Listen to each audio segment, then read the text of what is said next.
Aspal hitam legam di jalur Trans Kalimantan itu tampak seperti lidah raksasa yang menelan cahaya lampu depan bus Lazuar di Jaya. Jarum jam di dashboard menunjukkan pukul 23.15. Namun bagi Satrio, sang sopir, waktu seolah berhenti berdetak. Ia sudah mengemudi selama 8 jam tanpa jeda, menembus rimbunnya hutan Kota Baru yang seolah merapat ke pinggir jalan, berusaha mencingkram badan bus dengan ranting-ranting pohon raksasa yang menyerupai jemari kurus. Di belakangnya, 40 penumpang terlelap dalam ritme guncangan suspensi bus. Ada keluarga kecil di kursi baris ketiga. Sang ayah mendengkur halus, sementara sang ibu memeluk erat balitanya yang gelisah dalam tidur. Di baris belakang, sekelompok mahasiswa pecinta alam tampak terkulai dengan mulut terbuka, kelelahan setelah pendakian panjang. Hanya satu orang yang terjaga, Aris. Pria itu duduk di baris paling depan, matanya tajam menatap kegelapan di balik kaca depan yang mulai berembun. "Mas Satrio, masih jauh?" Suara Aris memecah kesunyian, berat dan parau. Satrio menyeka keringat di dahi dengan punggung tangan yang gemetar. "Harusnya 1 jam lagi kita sampai pelabuhan, Mas. Tapi ini jalannya aneh. Saya seperti lewat sini berkali-kali, tapi pohon beringin itu dia lagi, dia lagi." Satrio benar. Sejak 30 menit lalu, sebuah pohon beringin dengan sulur-sulur menjuntai seperti rambut raksasa terus muncul di sisi kiri jalan setiap beberapa kilometer. Seharusnya mereka sudah jauh meninggalkan titik itu. Tiba-tiba, suhu di dalam bus anjlok. AC yang biasanya sekadar sejuk, kini mengeluarkan uap putih yang menusuk tulang. Mesin bus meraung berat, seperti sedang mendaki tanjakan curam, padahal jalan di depan mereka tampak rata. "Bau apa ini?" gumam Aris.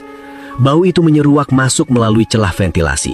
Bukan bau solar atau asap knalpot, melainkan aroma melati yang sangat pekat, begitu manis hingga terasa mencekik paru-paru. Sedetik kemudian, kabut muncul, bukan kabut tipis pegunungan, melainkan dinding putih pekat yang seolah jatuh dari langit, menelan moncong bus dalam sekejap mata. "Woi, gak kelihatan!" Satrio menginjak rem sekuat tenaga. "Ciit!" Bus terhenti dengan sentakan hebat. Para penumpang terbangun dengan teriakan kaget. Tangis bayi pecah membelah kesunyian malam yang ganjil. "Ada apa, Pak? Kok berhenti?" teriak seorang bapak dari baris tengah. Wajahnya masih merah karena kantuk yang dipaksa hilang. Satrio tidak menjawab. Matanya terbelalak menatap keluar. Di depan mereka, kabut itu perlahan tersingkap seperti tirai sandiwara. Namun apa yang ada di balik kabut itu membuat seluruh isi bus mendadak bungkam. Mereka tidak lagi berada di jalan aspal berlubang di tengah hutan Kalimantan. Di depan bus, membentang sebuah jalan raya 8 jalur yang terbuat dari batuan putih mengkilap, mirip marmer yang dipoles sempurna. Di kiri dan kanan jalan, lampu-lampu jalan berbentuk tiang emas melengkung mengeluarkan cahaya kebiruan yang lembut. Dan di ufuk sana, menjulang siluet gedung-gedung pencakar langit dengan arsitektur yang melampaui imajinasi manusia. Menara-menara spiral yang puncaknya seolah menusuk bulan, bersinar terang benderang, seolah-olah listrik di tempat ini tidak terbatas. Ini di mana?" bisik Aris. Tangannya gemetar saat mencoba meraba ponselnya. Sinyal, no service. Jam digital di ponselnya mendadak berkedip liar. Angkanya berubah dari 23.20 menjadi 00.00, lalu kembali ke 23.20, terus-menerus seperti kaset rusak. Satrio mencoba menggerakkan bus, namun mesinnya mati total. Ia mencoba memutar kunci kontak, tapi hanya suara desis halus yang terdengar. "Semuanya, jangan ada yang turun!" teriak Satrio dengan suara serak. Namun perintah itu terlambat. Rasa penasaran mengalahkan rasa takut. Beberapa mahasiswa nekat membuka pintu darurat dan melompat keluar. Mereka terpanah. Udara di luar tidak terasa panas atau lembab seperti hutan Kalimantan. Udara itu terasa murni, dingin, dan berbau seperti hujan yang baru saja membasahi tanah kering. "Gila, ini mall atau apa?" teriak salah satu mahasiswa, menunjuk ke sebuah gerbang raksasa di kejauhan yang bertuliskan aksara yang tidak dikenal. Namun entah bagaimana, mereka semua bisa membacanya di dalam kepala. Saranjana. Tiba-tiba, suara klakson yang sangat nyaring terdengar dari arah belakang. sebuah kendaraan tanpa roda melayang rendah di atas permukaan jalan marmer, melesat melewati bus mereka dengan kecepatan tinggi. Kendaraan itu tidak bersuara, hanya meninggalkan getaran di udara yang membuat bulu kuduk berdiri. Di saat itulah, mereka menyadari sesuatu yang mengerikan. Di sepanjang trotoar jalan yang megah itu, mulai muncul orang-orang. Mereka berpakaian serba putih, berjalan dengan langkah yang sangat teratur. Wajah mereka rupawan, kulit mereka seputih porselen. Namun ada satu hal yang salah. Saat salah satu dari mereka menoleh ke arah bus, Aris melihatnya dengan jelas melalui jendela. Pria berbaju putih itu tersenyum, namun di bawah hidungnya tidak ada parit kecil yang biasanya memisahkan bibir dan hidung. Wajahnya rata, mulus, dan tidak manusiawi. Pria itu melambai ke arah bus, lalu menunjuk ke arah papan penanda jalan yang tiba-tiba muncul di samping bus. Papan itu bertuliskan, KM77, selamat datang di rumah baru Anda. Satrio mencoba menutup pintu bus, tapi pintu itu macet. Sesosok bayangan tinggi kini berdiri tepat di depan pintu masuk bus. Sosok itu mengenakan seragam seperti petugas keamanan, namun seragamnya terbuat dari bahan yang berkilau seperti sisik ikan. Manifest terakhir untuk malam ini. Suara sosok itu terdengar di dalam pikiran mereka semua, bukan melalui telinga. Silahkan turun, perjalanan kalian sudah selesai. Aris melihat ke arah spion bus. Jalan aspal hutan yang tadi mereka lalui sudah hilang.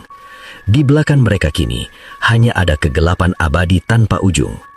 Mereka tidak hanya tersesat di tengah hutan, mereka telah melewati titik di mana logika manusia tidak lagi berlaku.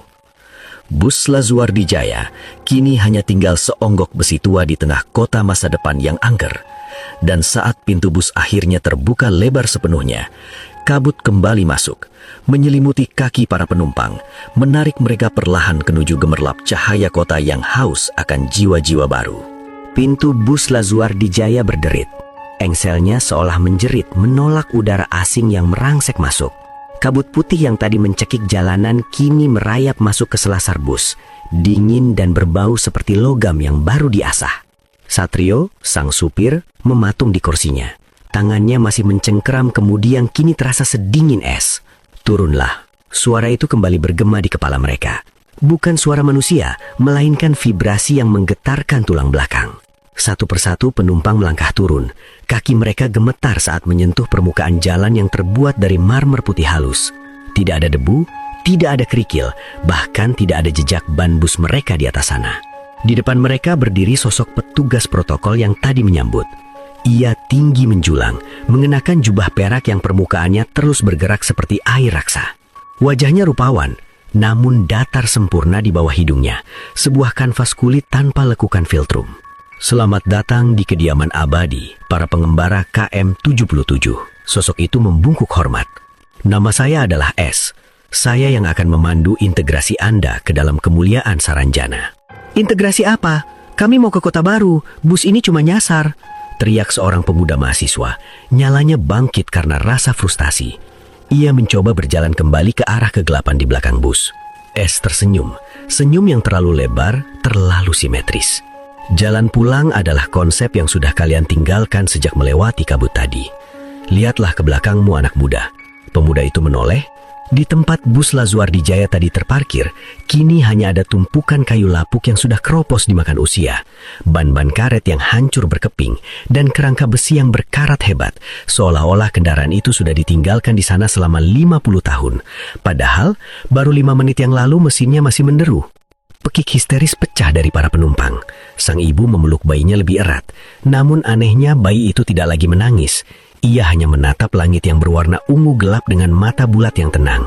Terlalu tenang untuk seorang bayi. Ikuti saya, perjamuan sudah disiapkan, ujar S tanpa mempedulikan kepanikan mereka. Mereka digiring melewati gerbang emas menuju pusat kota. Kemegahan itu mulai terasa menyesakan. Bangunan-bangunan di sana tidak memiliki jendela, hanya dinding kristal transparan yang memperlihatkan aktivitas di dalamnya. Orang-orang berpakaian putih yang bergerak dalam koreografi yang perempurna, makan tanpa bersuara, dan bekerja tanpa alat. Semuanya bercahaya. Tidak ada lampu karena setiap sudut kota seolah memancarkan energinya sendiri. Mereka tiba di sebuah aula besar yang atapnya adalah proyeksi langsung dari rasi bintang yang tidak pernah Aris lihat di peta langit manapun.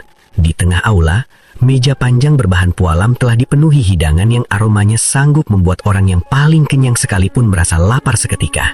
Daging-daging lembut, buah-buahan yang kulitnya berkilau seperti permata, dan minuman berwarna keemasan dalam gelas kristal.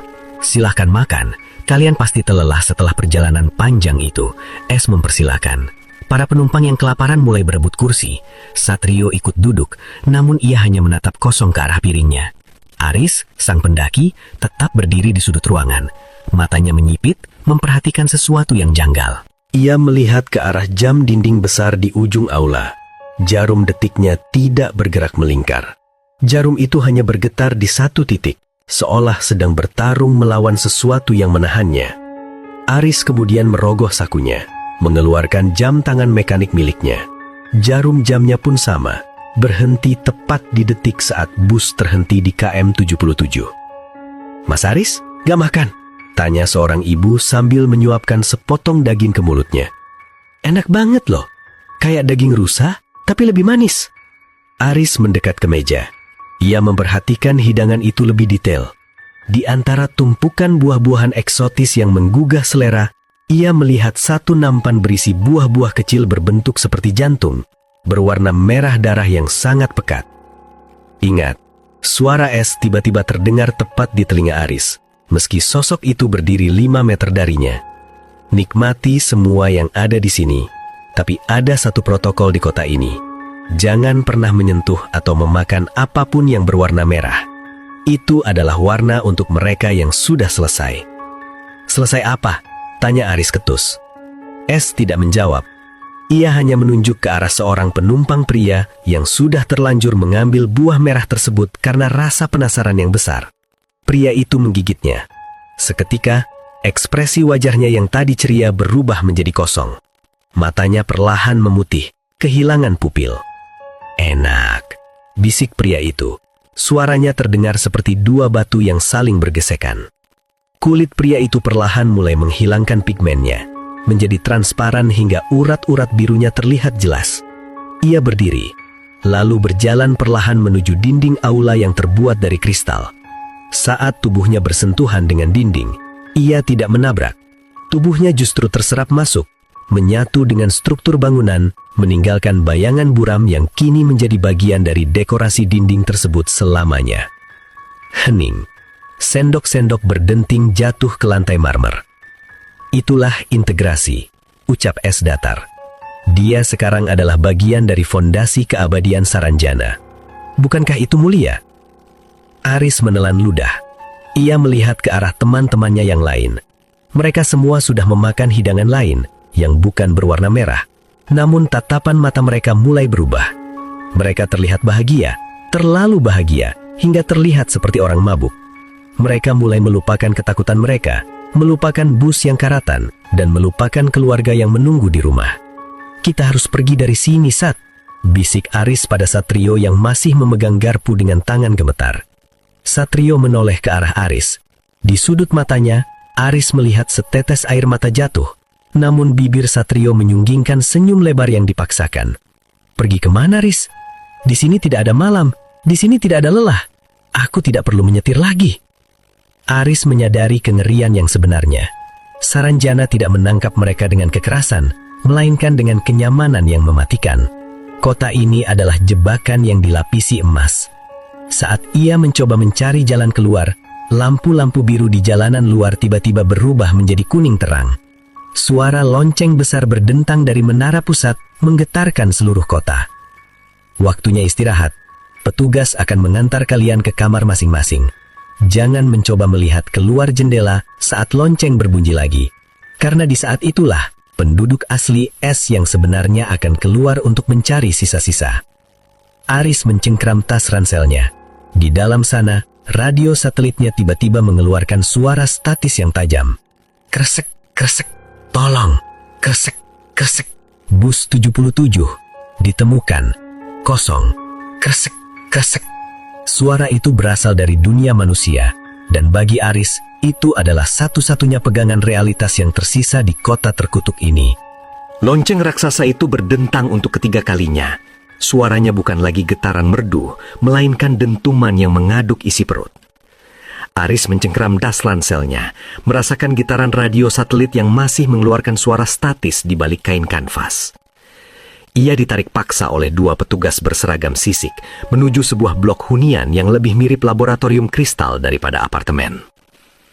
Ini adalah sektor transisi, ucap S, memimpin di depan dengan langkah yang tidak menimbulkan suara sama sekali di atas lantai kaca.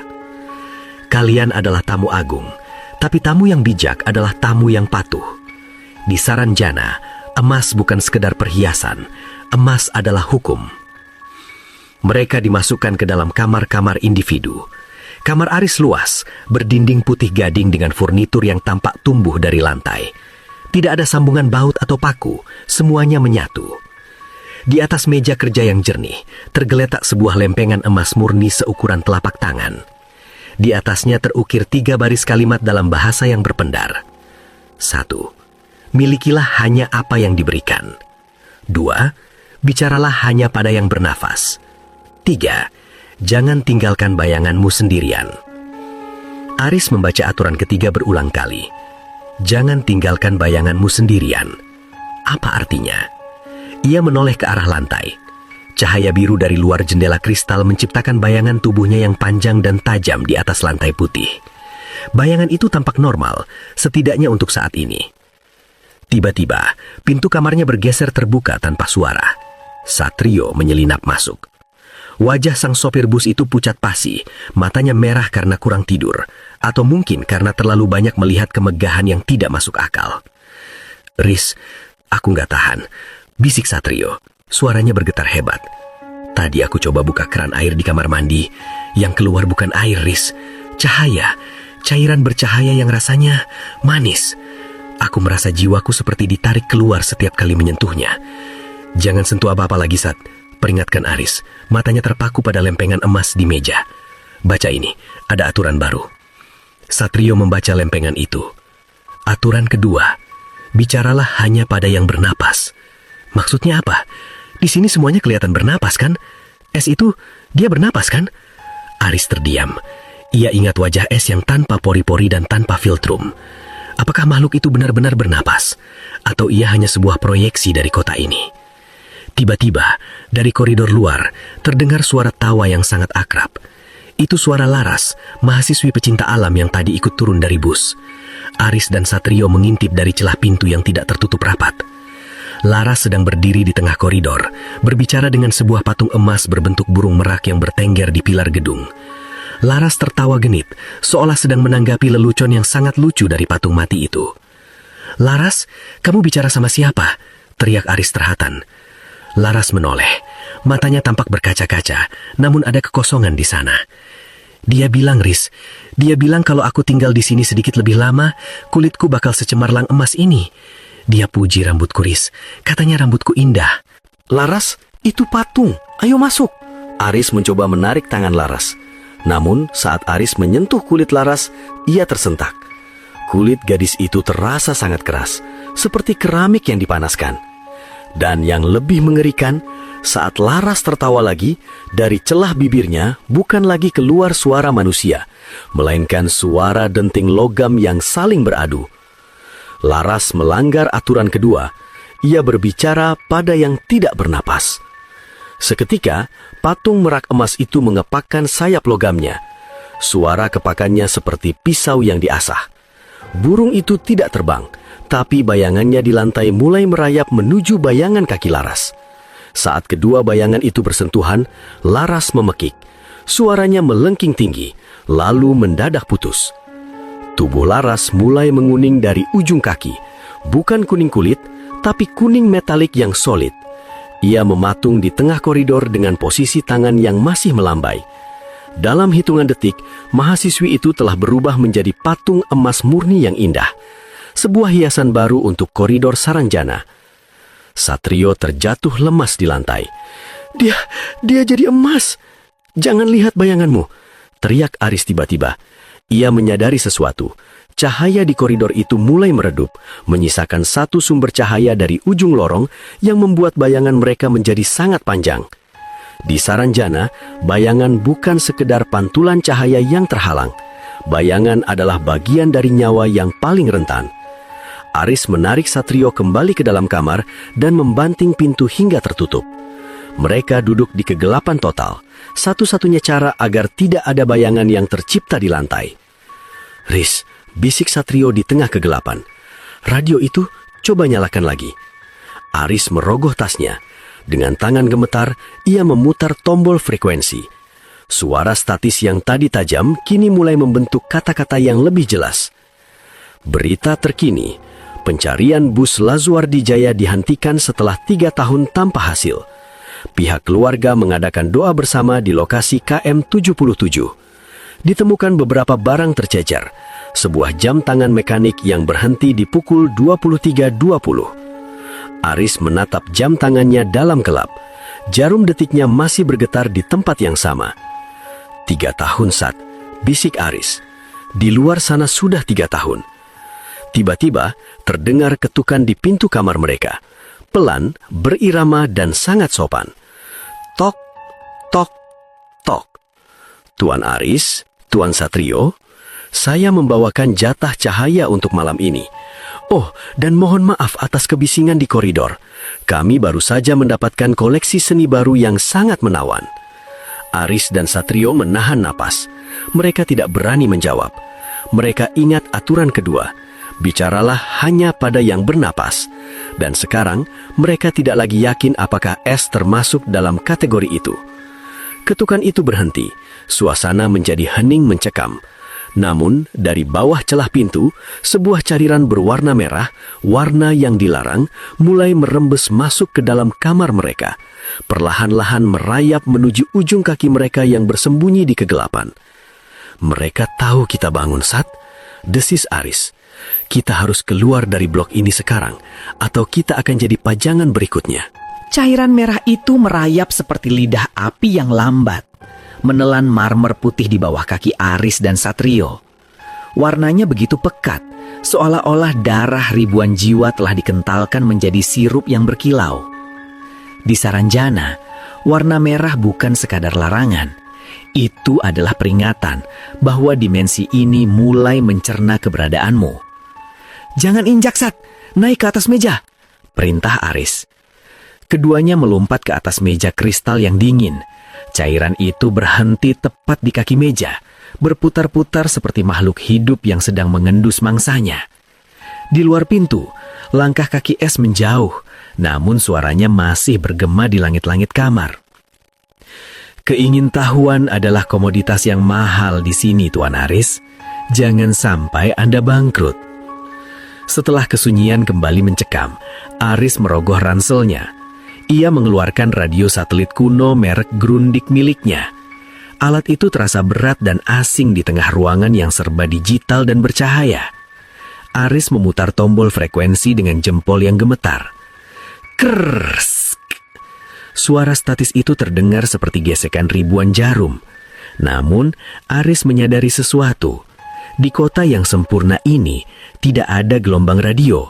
Frekuensi yang ia tangkap adalah kebocoran dari dunia nyata. "Dengar, Sat," bisik Aris. "Setiap kali aku mengarahkan antena ini ke arah utara, suaranya makin kencang. Tapi kalau aku hadapkan ke menara pusat kota, suaranya hilang total." "Maksudmu?" Satrio bertanya. Matanya masih terfokus pada cairan merah yang mulai menguap menjadi kabut tipis di lantai. "Ini radio bukan cuma penangkap berita. Ini kompas dimensi. Sinyal dari dunia kita tertutup oleh frekuensi kota ini. Jika kita mengikuti arah di mana suara statis ini paling berisik, itu artinya kita menuju titik terlemah perisai Saranjana, gerbang keluar." Mereka nekat keluar dari kamar melalui jendela balkon yang untungnya tidak terkunci. Mereka merayap di tepian gedung kristal, ratusan meter di atas jalanan yang masih dipenuhi penduduk es yang berjalan seperti robot. Angin di ketinggian itu tidak terasa dingin, melainkan terasa seperti sengatan listrik kecil yang menyentuh kulit. Aris terus memutar tombol. Krrrsk. Berita. Krrrsk. Pencarian hari ke-1095. Krrrsk. Suaranya makin jelas, bersemangat Aris. Arahnya ke timur laut, melewati sektor industri. Mereka turun menggunakan instalasi pipa bercahaya yang menyerupai akar pohon raksasa.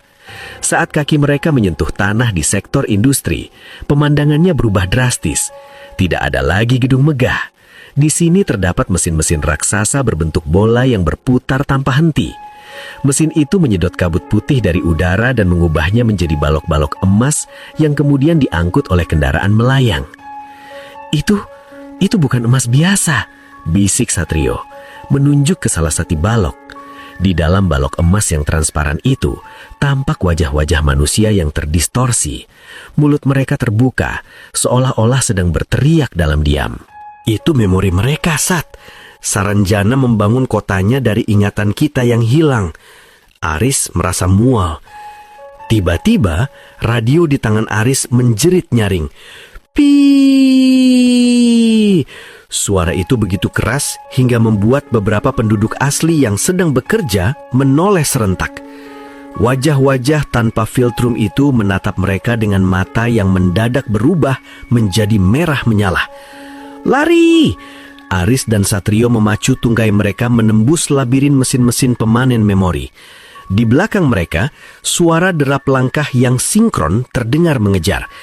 Itu bukan langkah kaki biasa, melainkan suara logam yang menghantam marmer dengan ritme yang mematikan. Aris melihat ke layar kecil di radionya. Angka frekuensi melonjak drastis, 108,0 MHz, 108,5 MHz. Di sana, di balik tangki pemurnian, Aris menunjuk ke sebuah celah udara yang tampak bergetar atau pecah, seperti fatamorgana di atas aspal panas. Saat mereka hampir mencapai celah itu, sebuah bayangan besar jatuh menimpa mereka. Es berdiri di atas tangki, jubah peraknya kini berwarna hitam legam. Frekuensi itu tidak akan membawa kalian pulang, Tuan Aris.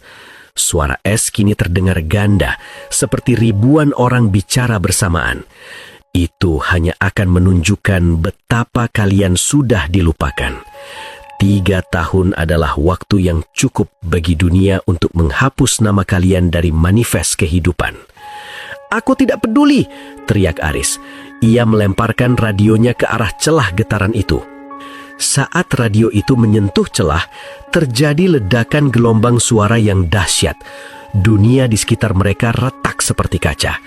Untuk sesaat, Aris melihat pemandangan hutan kota baru yang gelap dan becek, mendengar suara jangkrik yang bising, dan mencium bau tanah basah.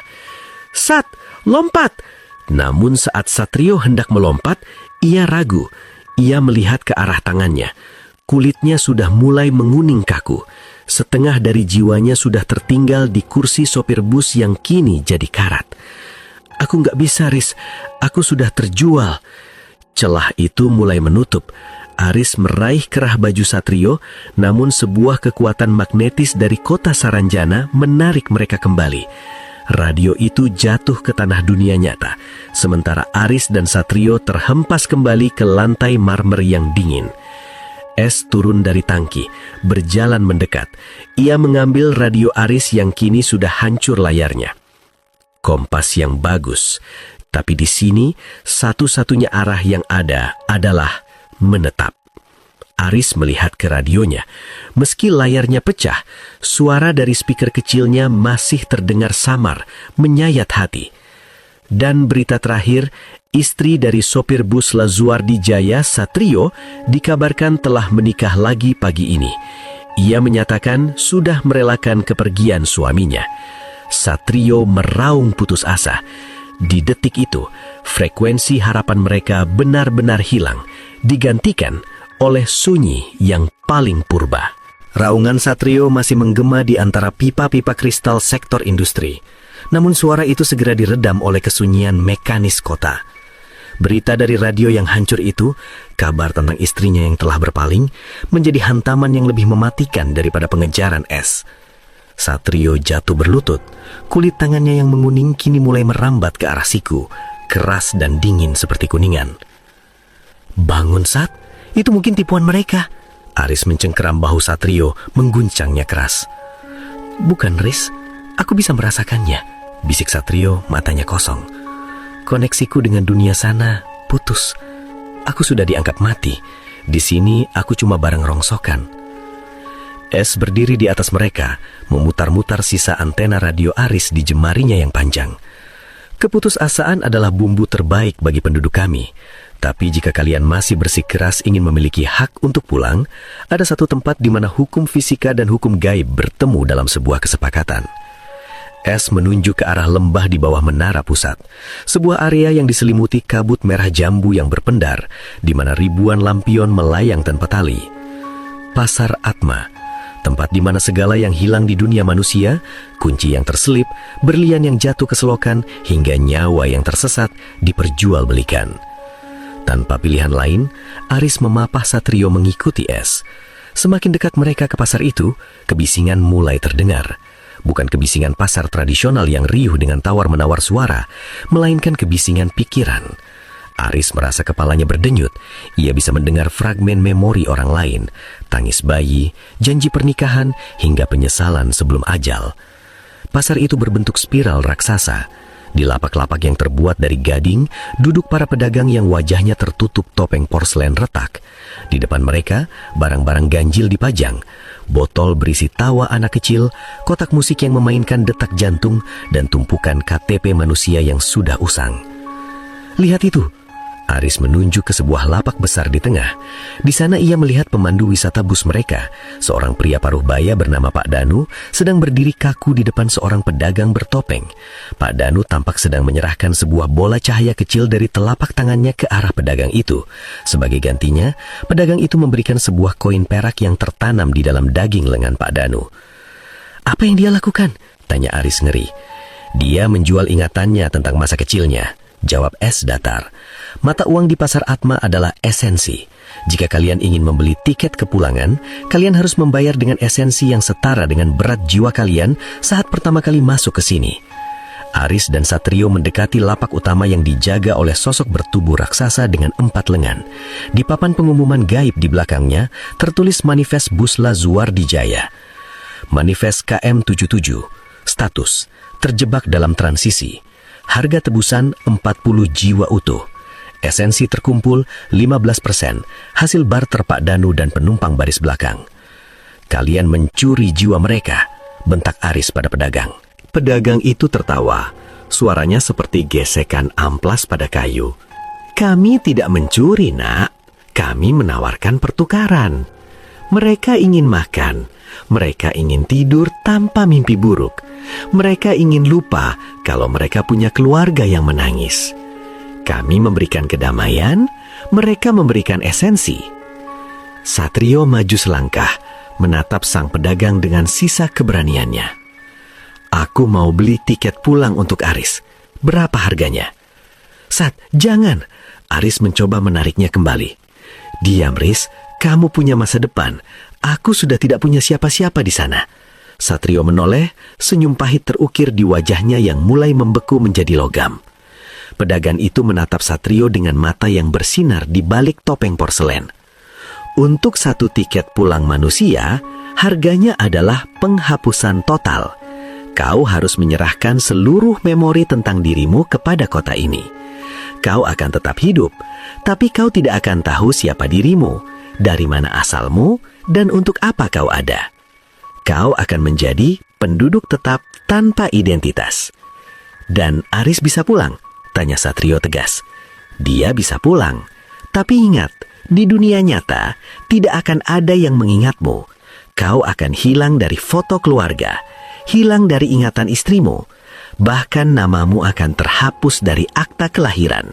Kau akan benar-benar tidak pernah ada." Aris merasakan bulu kuduknya berdiri. Barter ini bukan hanya soal nyawa, tapi soal eksistensi. Jika Satrio setuju, ia akan menyelamatkan Aris, tapi ia akan menghapus jejak keberadaannya dari sejarah dunia. Tiba-tiba dari arah belakang pasar terdengar keributan. Beberapa penumpang bus yang sudah terintegrasi mulai bertingkah gila. Mereka mengejar bayangan mereka sendiri, mencoba memakannya.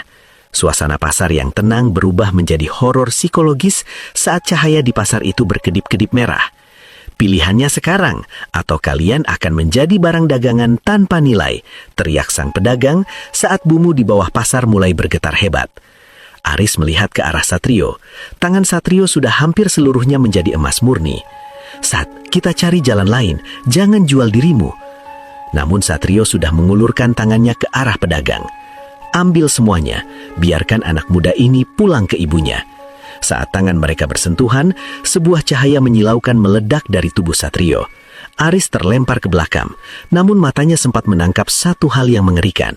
Di dalam bola memori yang ditarik dari kepala Satrio, ia melihat wajah dirinya sendiri. Satrio menjual memorinya tentang Aris, persahabatan mereka, sebagai cicilan pertama. Seketika Satrio menoleh ke arah Aris dengan tatapan asing. Maaf tuan, apakah kita pernah kenal? Dunia di sekitar Aris mulai berputar. Ia merasakan tubuhnya ditarik oleh kekuatan gravitasi yang sangat besar menuju sebuah lubang hitam di tengah pasar. Namun ia tidak sendirian. Di saku celananya, koin perak yang tadi dilihatnya kini berpindah ke sana. Tiket berdarah yang dibayar dengan keberadaan sahabatnya.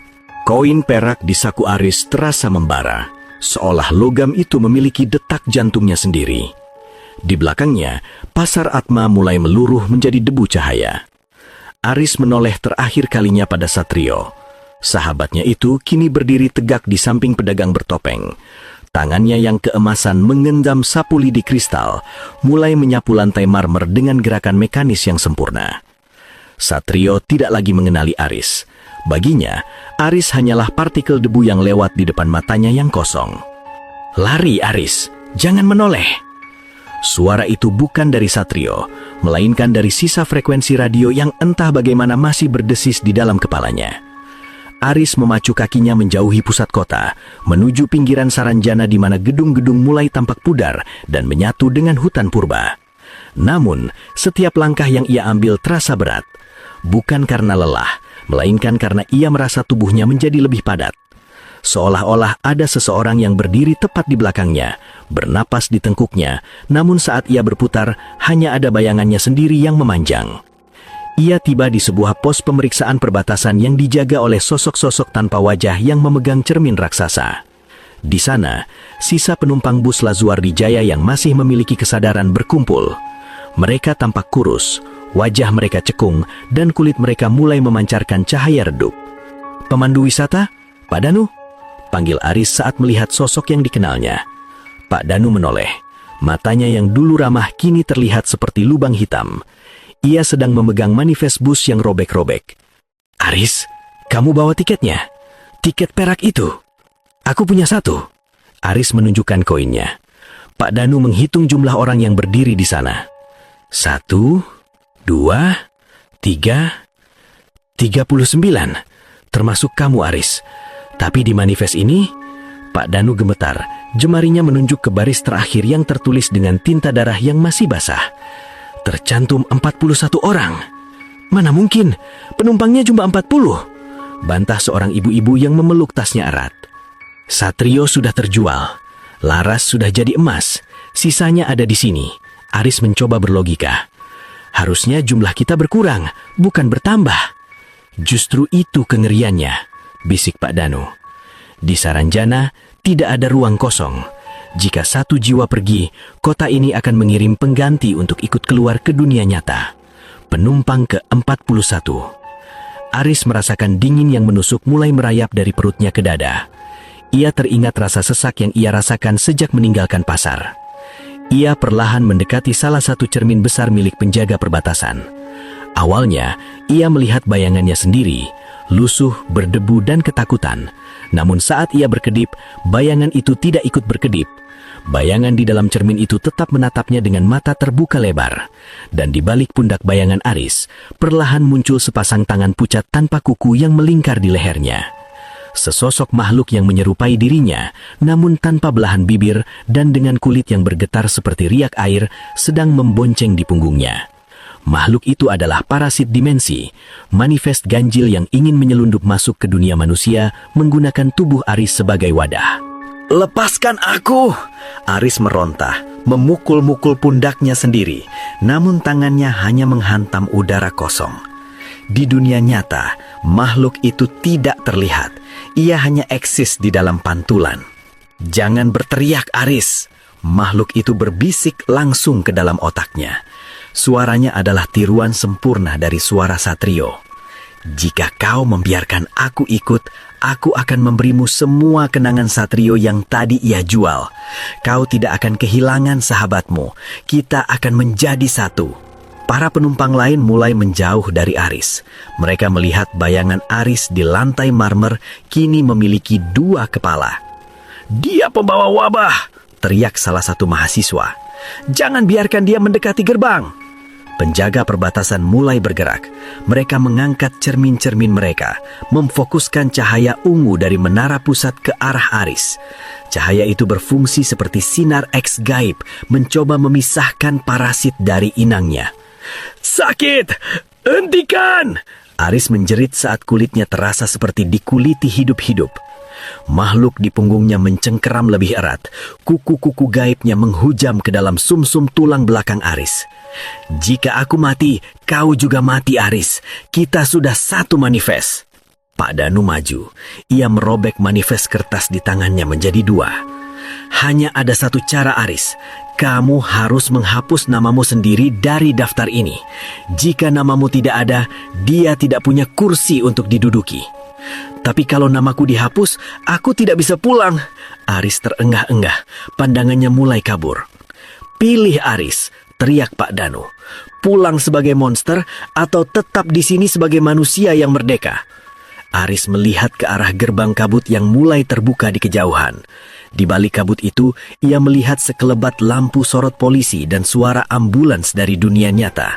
Jaraknya hanya beberapa meter lagi, namun ia juga merasakan detak jantung makhluk di punggungnya mulai sinkron dengan detak jantungnya sendiri. Jika ia melangkah melewati gerbang itu sekarang, ia akan membawa kutukan Saranjana ke dunia manusia. Ia akan menjadi jembatan bagi entitas gaib untuk menginvasi rumahnya. Dengan sisa tenaganya, Aris merebut manifest dari tangan Pak Danu. Ia tidak menghapus namanya. Sebaliknya, ia menuliskan sesuatu di bawah nama penumpang ke-41 dengan koin perak yang tajam. "Tidak ada kursi untuk yang tidak diundang." Koin perak itu meledak dalam genggamannya. Cahaya putih yang menyilaukan menelan pos perbatasan. Aris merasakan beban di punggungnya melenyap, digantikan oleh rasa hampa yang luar biasa. Ia terjatuh ke dalam lubang hitam yang tak berdasar, sementara suara teriakan makhluk gaib itu perlahan memudar, kalah oleh suara sirina ambulans yang semakin keras. Saat Aris membuka mata, ia tidak melihat gedung kristal. Ia melihat atap bus yang berkarat, dikelilingi oleh polisi hutan dan tim SAR. "Satu korban ditemukan hidup!" teriak seorang petugas. Aris mencoba suduk, badannya sakit semua. Ia melihat ke tangannya. Koin perak itu sudah hilang, meninggalkan bekas bakar berbentuk lingkaran di telapak tangannya. "Di mana yang lain?" tanya Aris parau. Petugas SAR itu saling berpandangan dengan wajah sedih. "Hanya kamu, Mas. Bus ini kosong. Kita sudah mencarinya selama 3 tahun. Aris tertegun. Ia meraba sakunya, berharap menemukan sesuatu. Ia menemukan secari kertas kecil yang terselip di lipatan jaketnya. Itu adalah potongan manifest bus. Di sana hanya ada satu nama yang tersisa, namun dicoret dengan tinta perak yang mengkilap. Dan di samping namanya ada sebuah tulisan tangan yang sangat ia kenali, tulisan tangan Satrio. "Jangan kembali, Riz. Jangan pernah menoleh ke belakang." Namun saat Aris melihat ke kaca spion mobil ambulans yang menjemputnya, ia menyadari satu hal yang membuatnya membeku. Bayangannya di cermin tidak memiliki belahan bibir. Ia pulang, tapi ia tidak pulang sendirian. Kamar rumah sakit itu berbau karbo dan keputusasaan. Aris terbangun dengan deru mesin EKG yang ritmis. Sebuah suara yang seharusnya menenangkan, namun baginya terdengar seperti detak jantung kota kristal yang ia tinggalkan. 3 tahun telah berlalu bagi dunia. Namun bagi sel-sel tubuh Aris, waktu seolah sedang melipat diri. "Mas Aris, sudah sadar?" Seorang perawat masuk, wajahnya ramah namun matanya menyiratkan kebingungan yang mendalam. Aris mencoba bicara, tapi tenggorokannya terasa seperti disumpal pasir emas. Ia hanya mengangguk. Saat perawat itu mendekat untuk memeriksa infus, Aris melihat pantulan dirinya di nampan aluminium yang dibawa sang perawat. Ia tersentak. Wajahnya di pantulan itu masih miliknya. Tulang pipi yang tinggi, mata yang lelah, tapi area di bawah hidungnya rata sempurna. Filtrumnya hilang. Kulit di sana halus dan kencang seolah-olah ia tidak pernah menjadi manusia seutuhnya. "Ada yang salah, Mas?" tanya perawat itu, mulai merasa tidak nyaman dengan tatapan Aris yang intens. "Cermin. Saya butuh cermin," bisik Aris. Suaranya kini memiliki vibrasi metalik yang halus, mirip dengan suara Laras sebelum ia menjadi patung. Saat perawat itu pergi mengambil cermin kecil, Aris menyadari keanehan lain. Matahari sore masuk melalui jendela rumah sakit, menyinari anjangnya dengan cahaya oranye yang tajam. Namun di atas sprei putih itu tidak ada bayangan. Tubuh Aris membiarkan cahaya lewat begitu saja, seolah-olah ia hanyalah segumpal kaca transparan yang menyamar menjadi daging. Ia adalah menara tanpa bayangan. "Ini, Mas." Perawat itu memberikan cermin. Aris menatap pantulannya. Ia tidak hanya kehilangan belahan bibir. Pupil matanya kini berbentuk belah ketupat, berwarna perak redup. Saat ia menyentuh kulit lengannya, ia tidak merasakan kehangatan darah, melainkan sensasi dingin yang statis. "Mas Aris, dokter bilang hasil ronsen Anda sangat aneh. Tulang-tulang Anda, mereka bilang strukturnya berubah menjadi kristal kalsium yang sangat padat. Mereka belum pernah melihat yang seperti ini." Aris tahu apa yang terjadi. Saranjana tidak melepaskannya begitu saja. Koin perak yang meledak di tangannya adalah benih. Ia telah menjadi inang perbatasan. Kota gaib itu sedang membangun cabangnya di dalam tubuh Aris. Malam harinya, saat rumah sakit sunyi, Aris nekat keluar dari bangsalnya. Ia harus menemukan jawaban. Di lorong yang gelap, ia melihat seorang pria tua duduk di kursi tunggu. Pria itu mengenakan batik usang dan memegang tas tasbih. "Kamu tidak seharusnya kembali, Nak." Suara pria tua itu berat. Aris berhenti. "Bapak siapa?" "Aku salah satu yang pulang 30 tahun lalu. Dari kecelakaan bus yang berbeda." Pria itu mengangkat wajahnya. Di bawah lampu neon yang berkedip, Aris melihat hal yang sama. Wajah tanpa belahan bibir. Pria itu juga tidak memiliki bayangan. "Kenapa tubuh kita jadi begini?" tanya Aris mendesak. Saranjana adalah parasit ruang.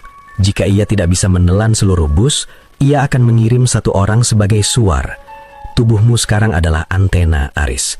Selama kamu hidup di dunia ini, gerbang itu akan tetap terbuka sedikit. Mereka sedang mengincar orang-orang di sekitarmu melalui dirimu.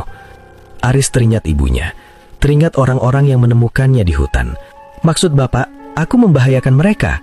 Pria tua itu menunjuk ke arah jendela. Di luar sana, di langit malam kota yang biasanya gelap, Aris melihat siluet menara spiral Saranjana mulai muncul secara samar, tumpang tindih dengan gedung-gedung mal di pusat kota. Kota gaib itu sedang rendering di dunia nyata, menggunakan energi kehidupan Aris sebagai prosesornya. Setiap kali kamu merasa bahagia atau sedih yang mendalam, frekuensi jiwamu akan menguatkan penampakan itu. Kamu adalah jembatannya, Aris. Tiba-tiba, Aris merasakan sakit yang luar biasa di dadanya. Ia ambruk ke lantai. Dari pori-pori kulitnya, mulai keluar uap putih yang beraroma melati. Aroma yang sama saat bus Lazuardijaya menghilang. "Jangan biarkan mereka masuk," teriak Aris pada dirinya sendiri. Ia merogoh sakunya, mencari sisa manifest yang diberikan Satrio. Kertas itu kini bercahaya terang. Di baliknya, muncul instruksi baru yang tertulis dalam aksara emas yang hanya bisa ia baca sekarang. Hanya pengorbanan di tempat asal yang bisa memutus antena. Aris menyadari ia harus kembali ke KM77. Bukan sebagai tamu, tapi sebagai penghancur. Namun saat ia mencoba berdiri, bayangan makhluk gaib yang dulu memboncengnya kini muncul di dinding rumah sakit. Padahal Aris sendiri tidak punya bayangan. Bayangan itu terpisah dari tubuhnya, berdiri mandiri dan mulai berjalan menuju bangsal ibunya yang sedang tertidur di ruang tunggu. Tidak. Aris mengejar bayangan itu, namun tangannya hanya menembus tembok. Ia tersadar, perjuangannya baru saja dimulai. Ia bukan lagi sekedar penyintas. Ia adalah garis pertahanan terakhir antara realitas manusia dan keserakahan abadi Saranjana. Aroma melati di lorong rumah sakit itu mendadak berubah menjadi bau anyir logam yang terbakar. Aris tersungkur, jantungnya berdegup dengan irama ganjil, seperti suara mesin yang bergesekan. Ia menyaksikan dengan ngeri saat bayangannya sendiri yang seharusnya tidak ada, merayap mandiri di dinding. Bayangan itu berbentuk siluet Aris, namun lebih tinggi, lebih kurus, dan memiliki jemari yang meruncing seperti cakar. Bayangan itu berhenti tepat di depan pintu ruang tunggu tempat ibunya tertidur. "Jangan sentuh dia!" raung Aris. Suaranya kini sepenuhnya metalik, memecahkan kaca pelapis alat pemadam api di dekatnya.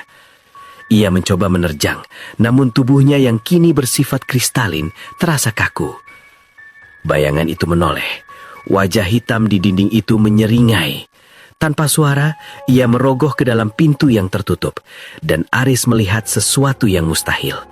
Bayangan itu menarik keluar bayangan ibunya. Ibunya yang asli tetap tertidur di kursi, namun tubuh gaibnya, esensinya, sedang diseret paksa oleh bayangan Aris menuju sudut ruangan yang mulai berpendar ungu. "Saranjana butuh fondasi baru, Aris." Suara bayangan itu bergema di dalam tengkoraknya. "Ibumu memiliki memori tentangmu yang paling murni. Itu adalah emas kualitas tertinggi bagi kota kami." Aris merangkak, jemarinya mencengkram lantai marmer hingga retak. Ia teringat kata-kata pria tua tadi. Frekuensi jiwamu menguatkan penampakan itu. Jika aku bisa menguatkannya, aku juga bisa mengacaukannya. Aris memejamkan mata. Ia tidak mencoba melawan dengan otot, melainkan dengan emosi. Ia memanggil rasa sakit saat melihat bus karatan, rasa bersalah pada Satrio, dan kemarahan pada Es. Tubuh Aris mulai bergetar hebat, uap putih keluar dari telinganya. Ia sengaja menciptakan noise dalam frekuensi tubuhnya. Seketika, bayangan di dinding itu terdistorsi, gerakannya melambat, tersendat-sendat seperti film rusak. Ibunya yang gaib terlepas dan kembali menyatu dengan tubuh aslinya. Ibunya terbangun, batu kecil, namun tidak melihat apa-apa selain anaknya yang tergeletak di lantai. "Aris, nak, kamu kenapa di sini?" "Lari, Bu, keluar dari rumah sakit ini sekarang," berteriak Aris tanpa menoleh. Bayangan itu marah. Ia melepaskan diri dari dinding dan memadat menjadi sosok gelap yang berdiri di tengah lorong. Itulah sisi gelap kemegahan Saranjana. Ia bisa mewujud jika inangnya memberikan cukup energi. Sosok itu menerjang Aris, menyeretnya menembus semen rumah sakit, menembus tanah, dan tiba-tiba ia berada di bawah kota Saranjana. Bukan di jalanan marmer yang indah, melainkan di ruang mesin bawah tanah yang gelap dan kotor. Di sini, kemegahan itu hilang. Yang ada hanyalah ribuan pipa yang mengalirkan cairan merah, esensi manusia. Aris melihat Pak Danu, Laras, dan penumpang lainnya. Mereka tidak tinggal di apartemen mewah seperti yang dijanjikan Es. Mereka semua berada dalam tabung kristal. Tubuh mereka kurus kering, sementara kabel-kabel cahaya menyedot setiap tetes kenangan dari kepala mereka. Ini kenyataannya, Aris berbisik ngeri. "Kemegahan butuh bahan bakar, Tuan Aris." Suara Es terdengar dari balik mesin raksasa. Es berdiri di sana, namun wajah porselennya retak, memperlihatkan kekosongan hitam di dalamnya. Bayangan Aris berjalan mendekat dan menyatu kembali dengan kaki Es. "Dunia kalian menyebutnya kota gaib yang maju. Kami menyebutnya peternakan yang efisien. Kalian adalah baterai bagi peradaban kami." Es menjelaskan sambil mengelus salah satu tabung yang berisi jiwa seorang anak kecil. Aris bangkit berdiri. Tubuh kristalnya kini berpendar terang karena kemarahannya meluap. "Kalian tidak akan mendapatkan ibuku. Kalian tidak akan mendapatkan siapapun lagi. Lalu apa yang akan kau lakukan? Membunuhku?" Es tertawa rendah. "Aku adalah algoritma kota ini. Selama kau memiliki kepingan Saranjana di dalam tubuhmu, kau adalah bagian dari mesin ini." Aris melihat ke sekeliling. Ia melihat sebuah tuas besar yang terbuat dari emas murni, pusat kendali distribusi esensi untuk sektor perbatasan. Jika ia bisa menghancurkannya, suar di tubuhnya akan padam dan gerbang akan tertutup selamanya. Meski itu berarti ia akan terjebak di sini. Namun bayangan Aris kembali keluar. Kali ini ia memegang replika koin perak yang tajam. Mari kita lihat Aris, mana yang lebih kuat? Keinginanmu untuk pulang atau rasa hausmu akan keabadian yang kini mengalir di darah kristalmu? Bayangan itu menyerang dengan kecepatan cahaya. Aris menangkisnya dengan tangan kosong yang kini sekeras berlian. Suara benturan mereka menciptakan gelombang kejut yang meretakkan tabung-tabung kristal di sekitar mereka. Esensi manusia mulai bocor, menciptakan jeritan kolektif yang memekakkan telinga. Di tengah perkelahian itu, Aris melihat Satrio. Sahabatnya itu sedang diseret oleh petugas untuk dimasukkan ke dalam tabung kosong yang baru. Satrio! Melihat sahabatnya akan dijadikan baterai, kekuatan Aris meledak. Ia tidak lagi peduli pada fisiknya. Ia melepaskan seluruh energi cahaya dari tubuhnya dalam satu denyutan masif. Boom! Ruang bawah tanah itu berguncang. Bayangan Aris menguap. Es terlempar menghantam pipa esensi. Aris berhasil mencapai tuas emas itu. Dengan sisa tenaganya, ia memutar tuas itu ke arah berlawanan, memutus aliran energi ke dunia nyata. Seketika rumah sakit di dunia nyata kembali normal. Siluet menara gaib di langit menghilang. Namun di bawah sana, Aris mulai merasa tubuhnya retak. Ia telah menggunakan terlalu banyak energi. Satrio terbangun dari komanya, menatap Aris dengan kesadaran yang mulai kembali perlahan. Aris? Jalan Sat, gerbang bawah tanah ini akan meledak. Kita pergi sama-sama. Satrio mencoba menggapai tangan Aris. Tapi tangan Aris pecah menjadi butiran cahaya saat bersentuhan. Aris tersenyum pahit. Ia telah memadamkan suar di tubuhnya, namun ia telah menjadi bagian dari ledakan itu sendiri. Sampaikan pada ibuku, busnya sudah sampai di terminal akhir. Bisik Aris sebelum seluruh ruangan itu tertelan oleh cahaya putih yang memurnikan. Getaran itu bermula dari pusat gravitasi Saranjana. Ledakan energi murni dari tubuh Aris telah memicu reaksi berantai pada sistem pemanen memori. Di ruang bawah tanah yang gelap, pipa-pipa kristal yang mengalirkan esensi merah mulai pecah, menyemburkan cairan yang kini terbakar oleh api biru goib. Langit-langit marmer di atas mereka retak, menjatuhkan bongkahan gedung pencakar langit yang megah langsung ke jantung mesin-mesin raksasa. Aris, jangan lepaskan! Teriak Satrio. Suaranya parau menembus kebisingan logam yang beradu. Namun, tangan Aris sudah tidak lagi berbentuk daging. Ia adalah gumpalan cahaya putih yang berpendar redup. Partikel-partikel tubuhnya mulai melayang seperti debu di bawah sinar matahari. Aris tidak lagi memiliki mulut untuk bicara, namun suaranya bergema di dalam pikiran Satrio. Bawa mereka pergi, Sat. Aku adalah suar terakhir. Selama cahayaku masih menyala, jalan pulang akan terlihat. Satrio bangkit. Kakinya yang masih kaku akibat proses kristalisasi dipaksa untuk berlari. Di sekelilingnya, tabung-tabung kristal pecah satu persatu. Para penumpang bus Lazuardi Jaya merangkak keluar dalam kondisi linglung. Kulit mereka pucat, mata mereka buta sesaat oleh cahaya ledakan. Semuanya, ikuti cahaya itu! Satrio menunjuk ke arah bola cahaya putih, sisa jiwa Aris yang melesat cepat menuju lorong pembuangan esensi. Mereka berlari menembus labirin yang runtuh. Es, sang petugas protokol, terlihat di kejauhan dengan tubuh yang hancur setengah. Wajah porselinnya telah hilang, mengisahkan tengkorak hitam yang mengeluarkan suara statis radio yang menyakitkan. Kalian tidak bisa pergi! Es mencoba menggapai mereka dengan tangan air raksasa yang memanjang. Tanpa kami, kalian hanya sampah sejarah! Satrio menyambar sebuah batangan emas mentah yang jatuh dari ban berjalan. Dengan kemarahan yang tertahan selama 3 tahun, ia menghantamkan logam itu ke wajah Es. Krak! Sosok goib itu hancur menjadi serpihan kegelapan, terserap oleh pusaran energi yang melahap kota itu dari dalam. Cahaya Aris terus memandu mereka, melewati sektor industri yang kini menjadi lautan api biru. Mereka sampai di sebuah hanggar besar, tempat bus Lazuardi Jaya berada. Namun, pemandangannya mengerikan. Bus itu bukan lagi kendaraan. Ia adalah bangkai besi tua yang ditumbuhi akar-akar kristal merah. Kita tidak bisa naik itu rongsokan! Teriak salah satu mahasiswa, putus asa melihat ban yang sudah hancur dan mesin yang sudah raib. Sentuhlah besinya, Satrio, bisik suara Aris di kepala Satrio. Gunakan sisa esensi di tangan emasmu, berikan dia kehidupan sekali lagi. Satrio mengerti.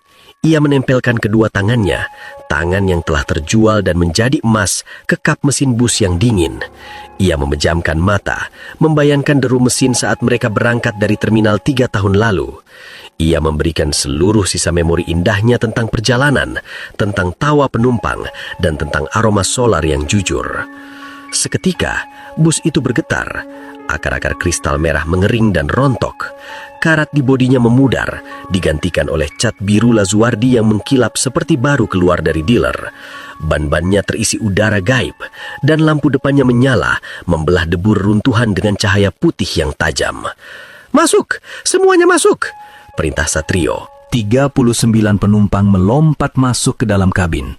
Suasana di dalam bus persis seperti saat mereka pertama kali berangkat. Satrio melompat ke kursi kemudi. Ia memutar kunci kontak. Vroom! Mesin bus meraung menantang kehancuran di sekeliling mereka. Cahaya Aris terbang ke depan kaca bus, menjadi pemandu di tengah kegelapan total saat seluruh lampu kota Saranjaya padam. "Pegangan!" Satrio menginjak gas. Bus itu melesat di atas jalan marmer yang mulai amblas. Di belakang mereka, menara pusat Saranjaya runtuh, menciptakan gelombang kejut yang menyedot segala sesuatu ke dalam lubang hitam dimensi.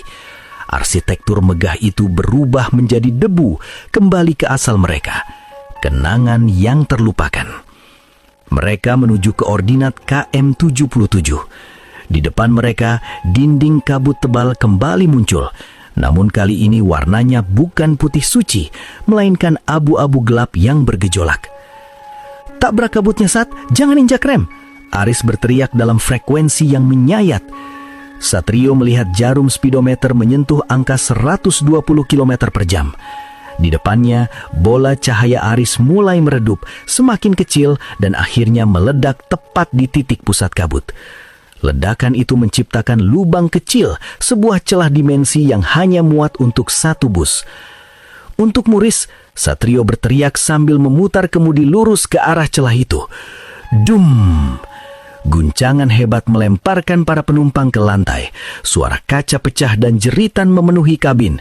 Untuk beberapa detik, mereka merasa seperti berada di dalam mesin cuci raksasa. Tubuh mereka ditarik ke segala arah sebelum akhirnya hening. Sangat hening.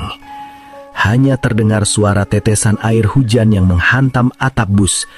Bau melati hilang, digantikan oleh bau tanah basah dan asap knalpot. Satrio membuka matanya yang perih. Ia melihat ke depan. Mereka berada di tengah hutan kota baru. Jalannya kembali aspal berlubang. Lampu depan bus menyinari sebuah papan jalan kayu yang sudah miring dan berlumut. KM 77. Di kursi depan, tas ransel Aris masih ada. Radionya masih di sana, mengeluarkan suara statis yang tenang. Namun kursi itu kosong, tidak ada tanda-tanda Aris. Satrio melihat ke tangannya. Kulitnya kembali menjadi daging, meski masih ada bekas kuning tipis di bawah kuku-kukunya.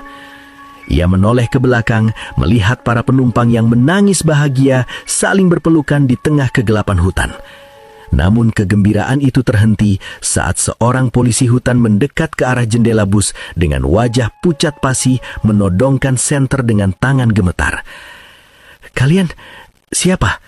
tanya polisi itu. "Kami penumpang bus Lazuardi Jaya. Kami sudah pulang," jawab Satrio lemas. Polisi itu mundur selangkah, senternya jatuh ke tanah. "Lazuardi Jaya? Bus itu baru saja ditemukan terjatuh ke jurang sedalam 100 meter di bawah sana 10 menit yang lalu. Tidak ada yang selamat." Satrio membeku. Ia melihat ke spion.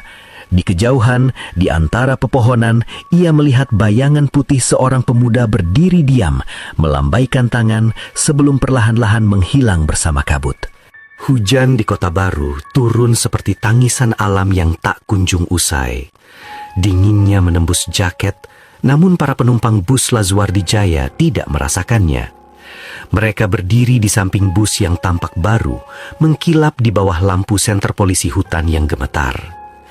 Di bawah jurang, beberapa ratus meter dari sana, sirine ambulans meraung membelah malam, mengevakuasi rongsokan bus yang identik dengan yang mereka tumpangi, namun hancur berkeping. "Kalian tidak mungkin ada di sini," bisik polisi itu, mundur hingga punggungnya menabrak pohon. "Saya baru saja melihat mayat. Saya melihat kalian di bawah sana." Satrio turun dari kursi kemudi. Langkah kakinya berat. Ia melihat ke arah tangannya. Kulitnya daging manusia, namun suhunya sedingin es. Ia menatap ke arah jurang, lalu kembali ke busnya. "Kami tidak di bawah sana." Suara Satrio tenang namun berwibawa. "Kami baru saja kembali dari perjalanan jauh." Tiba-tiba, radio di dalam bus yang tadinya mati mengeluarkan suara statis yang sangat bersih. Bukan lagi berita kematian, bukan lagi frekuensi Saranjana. Itu adalah suara Aris. Suaranya terdengar jernih, seperti sedang bicara tepat di samping telinga Satrio. "Sat, jangan biarkan mereka melihat manifestnya. Bakar sekarang." Satrio merogoh sakunya. Potongan kertas manifest yang diberikan Aris di perbatasan tadi kini berpendar keperakan. Di sana, nama 39 penumpang tertulis dengan tinta emas, namun nama Aris sudah hilang sama sekali. Sebagai gantinya, di bagian bawah tertulis, "Dibayar lunas dengan eksistensi." "Apa maksudmu, Riz?" bisik Satrio pada udara kosong. "Kalian pulang sebagai anomali, Sat.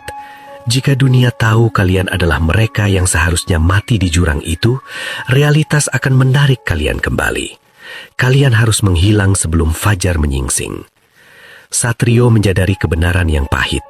Mereka bukan arwah, tapi mereka juga bukan lagi manusia biasa. Mereka adalah materi yang tertukar. Saranjana telah mengambil tubuh asli mereka di jurang 3 tahun lalu, dan sebagai gantinya, Aris telah menukar keberadaannya sendiri untuk mengirim salinan jiwa mereka kembali ke dunia nyata. "Semuanya, masuk ke bus!" teriak Satrio pada para penumpang yang mulai panik. "Kita mau kemana, Pak? Itu rumah kita sudah dekat," teriak sang ibu yang menggendong bayinya. "Kita tidak punya rumah lagi di sini," tunjuk Satrio ke arah polisi hutan yang kini mulai memanggil bantuan melalui radio panggilnya. "Dunia ini sudah mencatat kita mati. Jika kita tinggal, kita akan menjadi tontonan, eksperimen, atau lebih buruk lagi, kita akan memudar karena tidak memiliki tempat di garis waktu ini." Di kejauhan, lampu-lampu ambulans dan mobil polisi mulai mendekat. Satrio tahu, jika mereka tertangkap, keajaiban ini akan hancur. "Pergilah ke arah matahari terbit, Sat." Suara Aris kembali terdengar, makin melemah. Ada sebuah desa di pesisir yang tidak ada di peta modern, tempat bagi mereka yang kembali. Di sana, kalian bisa hidup menua sebagai manusia biasa. Jaga mereka, Sat. Itu wasiat terakhirku. Satrio menginjak gas. Bus Lazuardi Jaya menderu, memutar balik menjauhi kerumunan petugas SAR. Mereka melesat menembus jalanan setapak yang ditunjukkan oleh cahaya kunang-kunang gaib yang seolah-olah adalah sisa-sisa energi Aris. Saat bus melaju, satu persatu penumpang mulai menyadari sesuatu. Memori mereka tentang Saranjana mulai memudar. Mereka mulai lupa tentang gedung kristal, lupa tentang es, bahkan lupa tentang sosok Aris. Yang tersisa hanyalah perasaan syukur yang mendalam dan sebuah koin perak kecil di saku masing-masing sebagai pengingat bahwa hidup mereka adalah hadiah. Pagi harinya, bus itu tiba di sebuah teluk tersembunyi yang berkabut. Di sana, terdapat sebuah desa nelayan yang damai dengan arsitektur kayu kuno. Penduduknya menyambut mereka dengan senyum tanpa belahan bibir, namun mata mereka penuh dengan kehangatan manusiawi. Mereka adalah para penyintas dari berbagai dekade yang hilang. Satrio mematikan mesin bus untuk terakhir kalinya.